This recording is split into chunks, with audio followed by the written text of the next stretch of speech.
Welcome back to Timeless Messages from the I Ching. This is Stephen. So I've already cast the I Ching, and the reading for today is Holding Together and Union. Please think about your question or your particular situation today. The question I was asking is what are the most beneficial and important messages for the viewers at the time they find this reading, whether it's in 2 weeks from the publishing date or 10 years from the publishing date? Whenever you find this, there are messages here to help you with a new perspective and guide you in your journey toward a greater enlightened perspective and ability to see how you could proceed in a better way. So, holding together, we have Kan, the abysmal water, above Kun, the receptive earth. So, water flowing on top of the earth. This is the idea of union, the union of water and earth.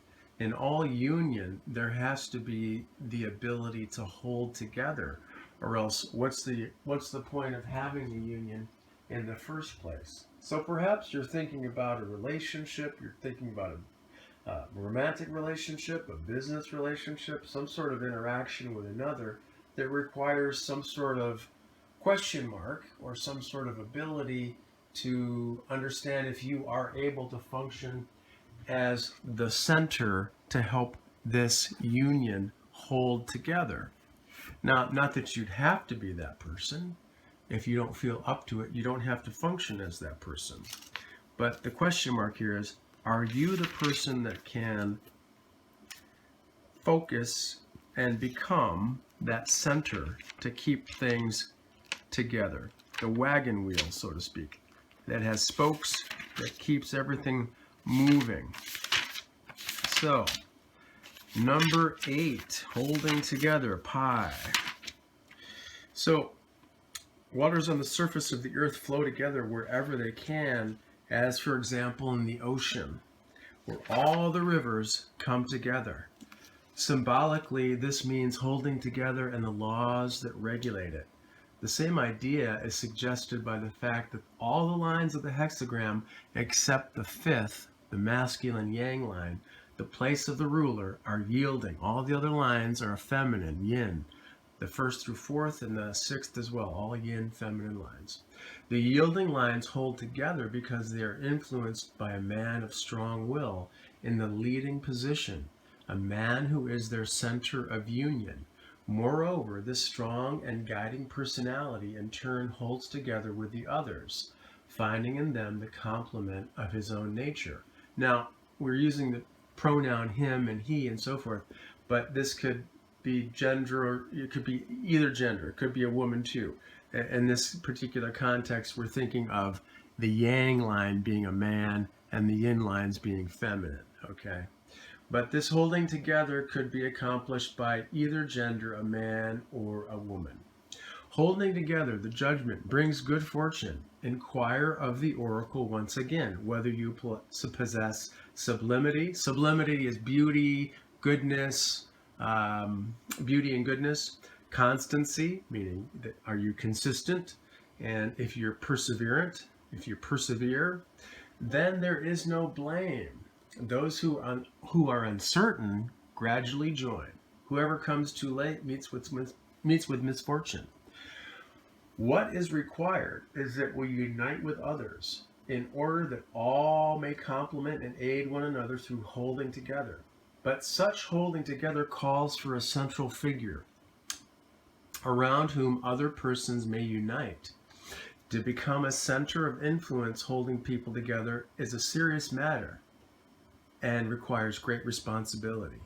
It requires greatness of spirit, consistency, and strength. Therefore, let this person who wishes to gather others together about themselves ask whether they are equal to the undertaking. For anyone attempting the task without a real calling only makes confusion worse than if no union at all had taken place. Perhaps you're thinking about a relationship, some type of interaction with another person, and you're wondering, am I able to function as this center for the holding together of this interaction? Not that the other person wouldn't have to also be a center as well, But the question is, are you able to do this? If there's a real rallying point, those who at first are hesitant or uncertain gradually come in of their own choosing. Latecomers suffer the consequences. For in holding together, the question of the right time is also important. Relationships are formed and established according to definite inner laws. Common experiences strengthen these ties, and those who come too late to share in these basic experiences suffer for it. If, as a straggler, those persons find the door locked. If a person has recognized the necessity for union, yet does not feel strong enough to function as its center, it is this person's duty to become a member of some other organic fellowship. So this is no judgment. There's no problem if you don't feel up to the task of you feel like you want to have a union. Okay, sure, you recognize the necessity for union, but you don't feel strong enough to function as the center. No problem. Don't get involved in that particular union then if you don't feel strong enough to function as a center. It's your duty then to become a member of some other organic fellowship. Okay?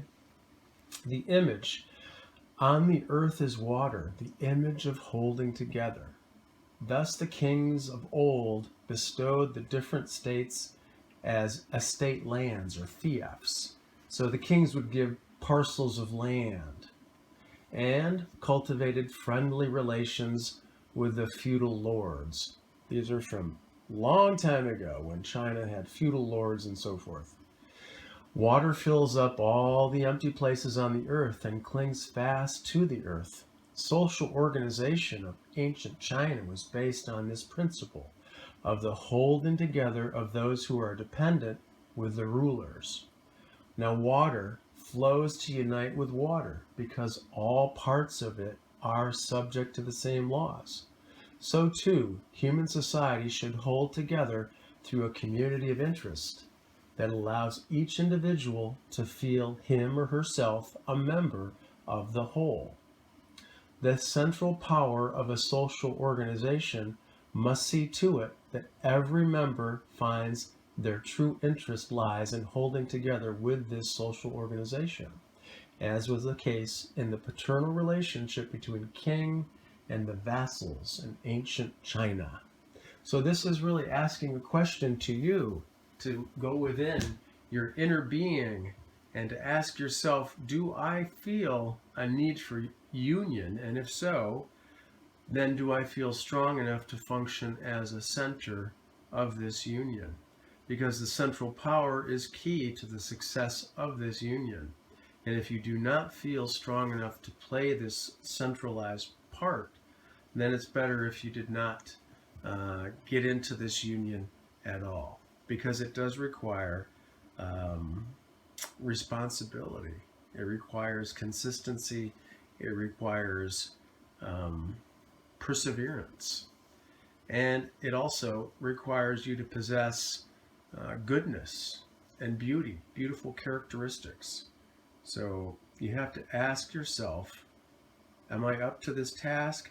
Do I have these qualities that would allow me to serve as this person around whom either a social organization or another person in an interaction with myself is able to have a harmonious and peaceful interaction?